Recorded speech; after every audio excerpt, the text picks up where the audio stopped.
Star heroine Amala Paul love marriage చేసుకుంది. ఆ తర్వాత 3 ఇయర్స్లోనే భర్తకు డివోర్స్ ఇచ్చి కొద్ది కాలానికే మరో వ్యక్తికి పరిచయం అయ్యి పెళ్లికి ముందే అతని వల్ల ప్రెగ్నెంట్ అయింది. దీంతో ఆ వ్యక్తితోనే సైలెంట్ గా మ్యారేజ్ చేసుకోవాల్సి వచ్చింది. ఇప్పుడైతే తన మ్యారీడ్ లైఫ్ ని హాయిగా కంటిన్యూ చేస్తుంది. డివోర్స్, రెండో పెళ్లి, ప్రెగ్నెన్సీ అన్ని కూడా షాకింగ్ అని చెప్పాలి. అమలా పాల్ కు తెలుగు, తమిళ ఇండస్ట్రీలో మంచి క్రేజ్ ఉంది.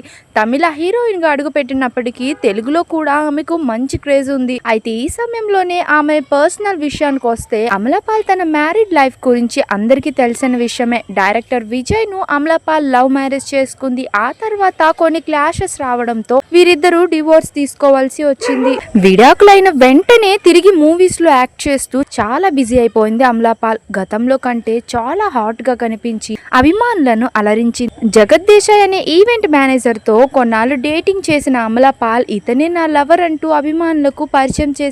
జగత్ దేశాయ్ ను పరిచయం చేసిన 10 రోజుల్లోనే అతన్ని మ్యారేజ్ చేసుకొని అభిమానులకు షాక్ ఇచ్చింది. అమలా పాల్ సడన్ గా పెళ్లి చేసుకోవడంపై అప్పట్లో నెటిజన్లు చాలా రూమర్స్ క్రియేట్ చేశారు. ఆమె ప్రెగ్నెంట్ అయ్యిందని, అందుకే ఆమె త్వరగా పెళ్లి చేసుకోవాల్సి వచ్చిందని మాటలు చాలా రూమర్స్ అయ్యాయి. అందరూ అనుకున్నట్లుగానే ఆమె మ్యారేజ్ కి ముందే ప్రెగ్నెంట్ అయ్యానని, అందుకే ఎటువంటి సెలబ్రేషన్స్ లేకుండా నార్మల్ గా పెళ్లి చేసుకున్నానని ఈ బ్యూటీ పబ్లిక్ లో చెప్పుకొచ్చింది. ఇక ప్రెగ్నెన్సీ సమయంలో బేబీ బంప్ తో అభిమానులకు షాక్ ఇచ్చింది. ఇదిలా ఉంటే అమలా పాల్ తాజాగా మరోసారి వార్తల్లో నిలిచింది. అమలా పాల్ తన కొడుకుని బ్యాప్టిజం లో చేయించి మతం మార్చిన విషయం మనకి తెలిసిందే. ఈ మధ్య తన కొడుకు అన్వర్ ను క్రైస్తవ మతంలోకి మార్చినట్లు, క్రిస్టియానిటీ తీసుకున్నట్లు తెలుస్తోంది. ప్రస్తుతం ఆ ఫొటోస్ సోషల్ మీడియాలో చాలా వైరల్ అవుతున్నాయి. ఇప్పుడు మా ఛానల్లో మీరు కూడా చూసేయండి.